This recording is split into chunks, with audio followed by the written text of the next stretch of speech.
السلام عليكم ورحمة الله تعالى وبركاته. وأنا إنساني داود يعني ريفي ما البدنا دافع جكتين ولكن ما على حسن ولكن مثل كهو كسلوا ما هتقدر في الشارع حتى وحنا قاعد أنت الفيديو أقول قليل أنا أصلا سيرك عاوز ولكن مثل كهو حانتي واحد ربع أنا أفعل خضبير كوبن هربع عن كوسا شاقي يوتيوب كي أنا هرقص رجعي عست أها هاي الصوماليات بناء ماركتي اسكن برجيسن عرورتيدي ahaantii la muddo dhan 3 sano walaalkii roo imsan ka ahaantii waxaan ka codsanaa in aad hooyadaas dhibaataysan in aan u gurmano aadinkan oo sheergalaysan fiidiyogan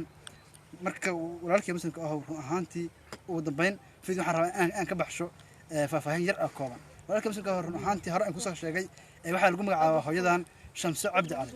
ahaantii walaalkii imsan ka waxaan u shaqeynaa waa Soomaalinimo iyo Muslimnimo ma ahan ama qarash aan ka qaatay inaan maaragtay wax ka faa'iidayo marka walaalkii imsan ka ugu dambeyntii waxaan ka codsi ahaantii hooyadaas ma u sameynahay aniga laba isdhalan maaragtay sigar ma aqaan laakiin waa hooyo Soomaaliyeed oo la mid ah hooyaday walaalkii imsan ka aakhirka waxaan ka codsanaa inaad fiidiyogan share galaysid hooyadaas Soomaaliyeed si carruurteedu ay u hesho aan u dadaalno aan u gurmano ahaantii haddaan wada isagno gacmaha isqabsano waxaan rajaynaynaa insha Allah aan ku dadaalno hooyada Soomaaliyeed ay farxo lahayd marka assalaamu calaykum waraxmatullaahi tacaala wabarakaatuh